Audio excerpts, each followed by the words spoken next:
This is probably a good time to tell you guys, the Bobcat dealership that I called instructed me that the, let's see, that's the green tip on the power washer, which is 40-degree spray, is the one that they use when they're power washing the machine. And they said that they use that tip on all parts of the machine, including the engine. They only said watch out for seals, hydraulic seals on the rams, and then also the air, the exhaust on the engine. Don't spray water into the exhaust.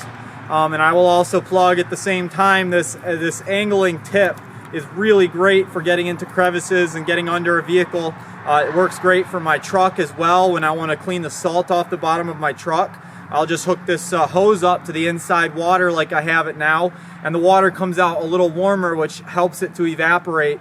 Obviously the Bobcat is going to go back inside so that it dries out, but the tip that I'm using here is really useful to have. You can put any of your regular tips on it, but it just angles to 45 degrees, and it obviously rotates inside of that normal quick attach. It's nice to use hot water. It gets a lot of oil and grime and stuff off. If you need to get like grease and oil off especially, it basically comes as clean as if you used soap and water to scrub something in the kitchen sink.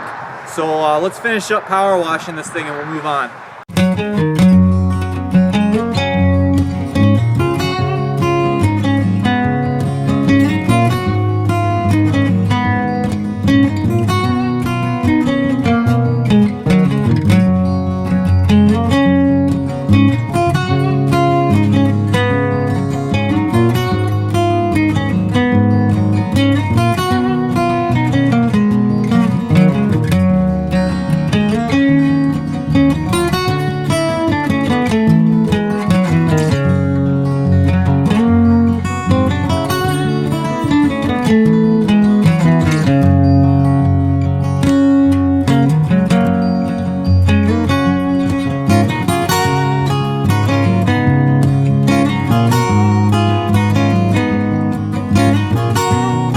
I'm sure a lot of people have wondered, how do the narrow tracks handle in the snow and ice for purposes of plowing. This machine does not actually have an option of a snow plow that you can buy for it, but it does have the option of a snowblower, which is, well, last time I checked, in the range of $5,000. So obviously you can get a plow on your truck for about $5,000, but the difference is that this unit would be able to get into small spaces and be incredibly powerful. I mean, a 25 horsepower is a pretty good size motor. I'm sure there are walk-behind snowblowers that do it, but the whole point would be you have a machine to do the work so you don't have to, right? So do I need the wide tracks, or can I get by with the narrow tracks? Today is a perfect opportunity to show you guys this, because we had a lot of ice come down the other day, and probably like a, I don't know, quarter inch in some places, but it probably was less than that, but it was layered up pretty thick, and it is very slippery. And then it snowed like 2 inches. And so I just want you guys to see what it's like when you're trying to drive it, how does it handle and stuff like that. And so you guys just go ahead and enjoy this, and I'll go for a ride.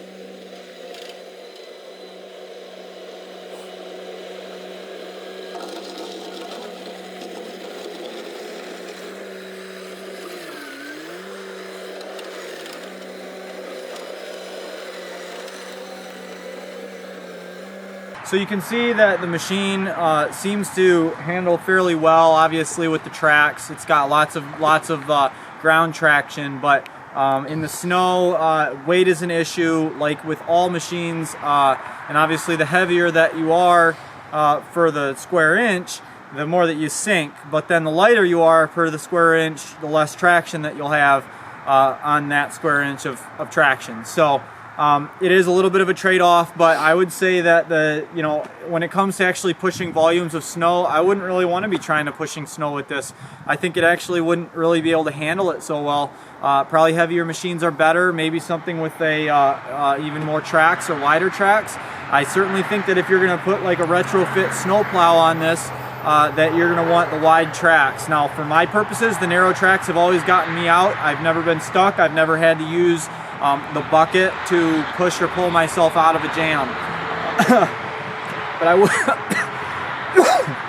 But I would say, if you're trying to zero turn in the snow or ice, some of the time it's just not going to happen. You're going to have to go straight forward or straight back. So you can imagine you can get yourself in some jams where the only way to get out of it is to zero turn or shovel yourself out with the bucket. So hopefully that's a help to you, and obviously it's a lot of fun, but it's not nowhere near as fast as it looks.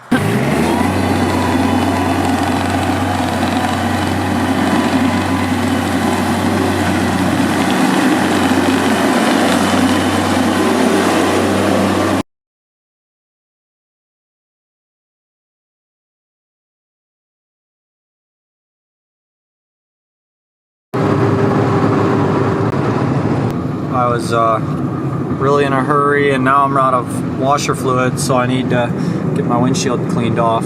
Probably doesn't look like much to you guys, but this is a great view. Great stars tonight. Just get where it's warm. So there are the lights. I put them in. Yep, and I still don't have a box for this one over here, but that's just because of the market and the economy and the trucks and the president and all that fun stuff. So now I've got this hazardous bundle of high voltage wires, or I guess they're not high voltage. You can touch them, they won't hurt you too bad. You only touch them once. I had this program, business accounting software, Quickbooks. I had this program called Quickbooks, and it was on my phone and on, regular computer, but it was through the internet. So whenever I wanted to use the service, I had to wait for the software, the online server, and the software and the app to keep up. And once the receipts were scanned in, I could capture the receipt quickly with my phone, and then as soon as it was on the app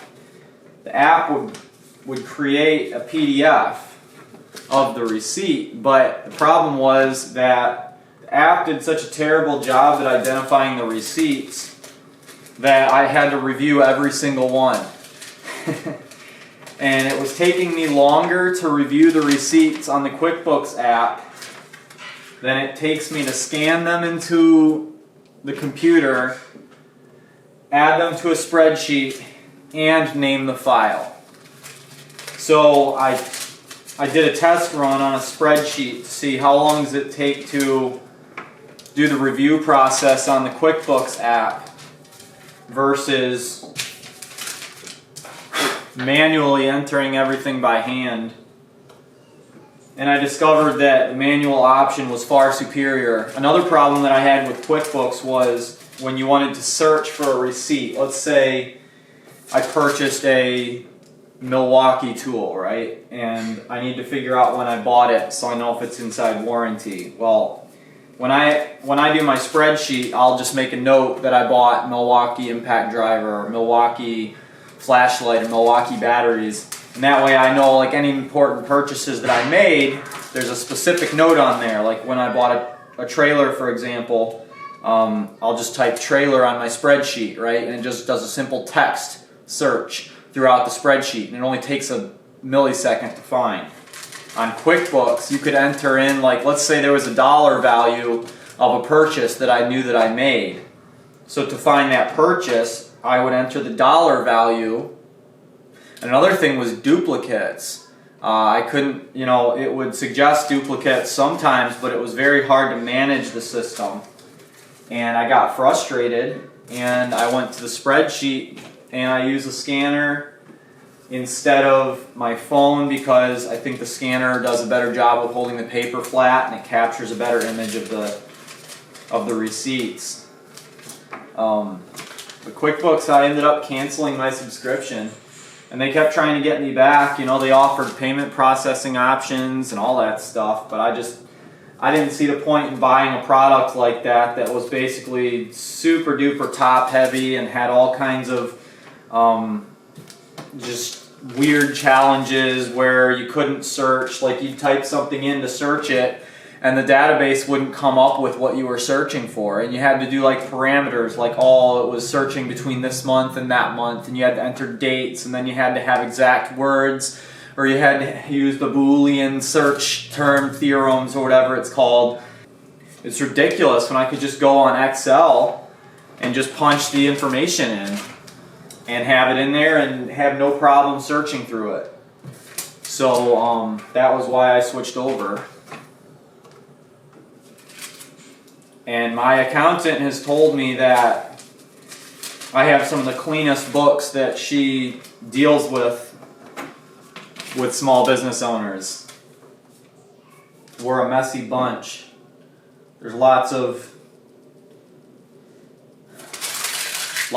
sloppy bookkeeping in small businesses, but I don't see the point in doing sloppy bookkeeping, because then at the end of the year, when it's time to file my taxes, I have to be stressed out, and I don't want to be stressed out in tax season because it's already a stressful topic.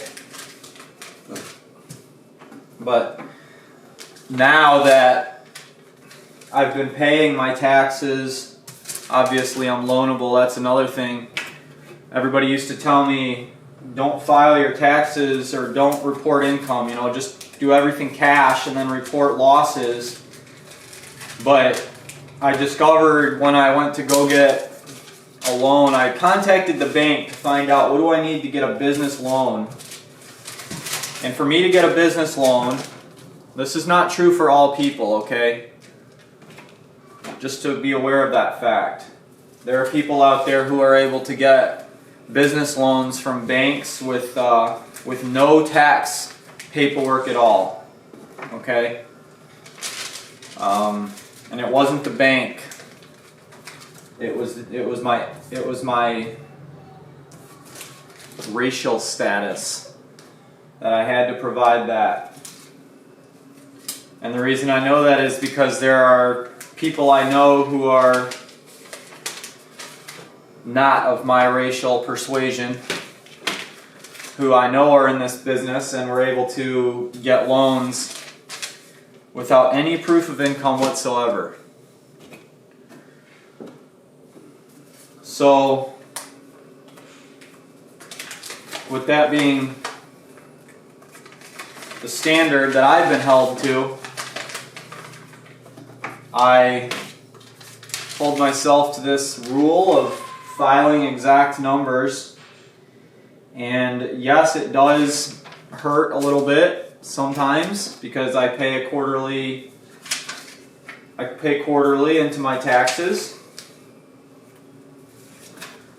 And that can hurt when I do that payment, but at the end of the year it pays off, because at that point then I have a positive ledger with the IRS. I always end up spending a lot of the money I bring in, and so my income shows up small. Even though I'm not cheating on anything, the income shows up small.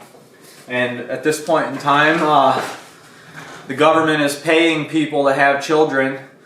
So it's a strange way to look at it, I know. It's the earned income credit, right?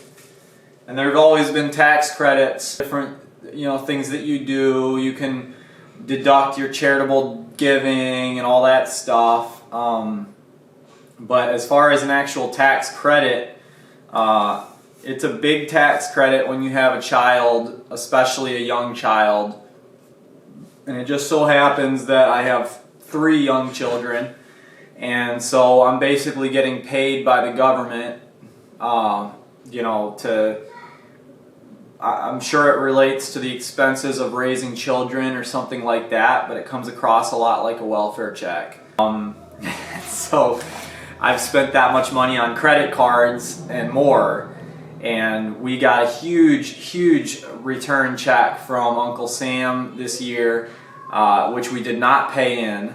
And obviously it partly is due to the fact that I had so many expenses last year, so many purchases for the business. And so now, because of my very high business spending last year, I showed essentially a very low income. But this year will be different. I actually have to do the profit thing this year and capture those proceeds of the business and use them for things like household repairs and taking care of my family. And it's hard to tell what the economy is going to be like this year. I've always wondered, I've always asked, what's it going to be like when the economy turns on me and things go bad? And obviously we're set up right now for the worst economic downturn probably in my lifetime, additionally with overseas issues going on, attacking the fuel supply of the whole world. Fuel is a huge expense in my business, and obviously if it goes up to $6 a gallon to buy diesel, I'll still be buying diesel. The difference will be either that I'll take a hit to my earnings, or I will charge it up to my customers. So earnings are good in this business. It's better to just try to absorb painful expenses. Customers appreciate that sort of thing. I can absorb the expense of higher diesel prices. Obviously, if I can't get parts to repair my equipment, then I'll be in trouble. But fortunately for me, a lot of the stuff that I use in my business was made domestically. Trucks parts are not made in the U.S. anymore. So if China were to shut off the trade flow, as a weapon against the U.S., for example, in the event of some sort of a Cold War activity or scenario, then we could be in bad trouble in terms of how to keep our trucks up and running. But I trust that American companies would find a way to supply the things that people need. Whatever I can weld and cobble together myself, I can do. Anything that comes in from Mexico, we're probably safe. A lot of stuff comes in from Canada too. Stuff coming in from Canada, we'd probably be safe. But yeah, the Chinese, most auto parts now that you look at say made in China right on them. And if I have to lower my prices to try to accommodate the fact that people can't really afford premium services anymore, then that's what I'll have to do. There's always going to be medical care, STEM fields, governmental positions. There's always going to be union guys, but the difference is that there are going to be less people working, which means that there are going to be less customers, and obviously the people that are customers are going to be paying more for everything that they buy, and so they're not going to be able to afford a premium for things like tree service. Especially since tree service, a lot of times it's one of those things that you put off as long as possible, and then you only buy it when you absolutely have to, and you can put off tree service for years and years. Most people have insurance on their house, and if a tree branch falls on their house, then they'll just let the insurance cover it. Even if they can't afford to pay the tree cutting or the tree trimming at this time, they'll just wait and they'll just trust that things are going to be okay. A tree is not going to go anywhere. It's going to stay there until it falls down. And so only in matters where it pertains to human life and safety will I really be getting calls in the event of a really bad economic year. I could be pleasantly surprised. I know business does go on as usual for a lot of companies, but most of us, I think, on the end where I'm at in terms of small business, do feel it more when the economy changes, because we're sort of nibbling at the bottom crust, right? So it's not like I'm Verizon. Verizon is going to have cell service come hell or high water. If you destroyed every cell tower in the United States, Verizon would build several thousand of them within a couple weeks, and they would find a way to transmit data because that's what they sell. And so if they lose their customer base, their business goes under, and they've got tons of money to recover from stuff. And so obviously that's closely tied to microeconomics here in the local area. and everything, all the troubles of economics are going to trickle down to us through the supermarkets, through the gas stations, and through through governmental regulation, and then obviously through the manufacturing system. Anyway, that's a little insight into my accounting. It's not necessarily my favorite thing to do, and I certainly don't like sitting at a computer and not making money.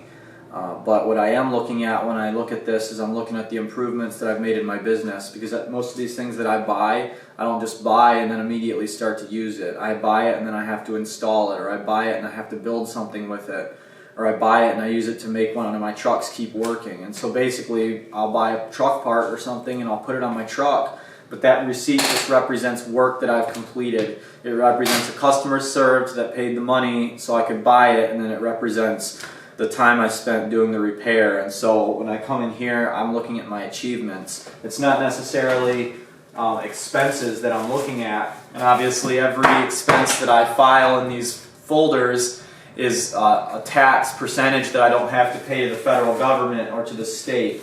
Although, well, the higher expenses are, the less taxes I pay, and the less expenses are, the more profits I earn.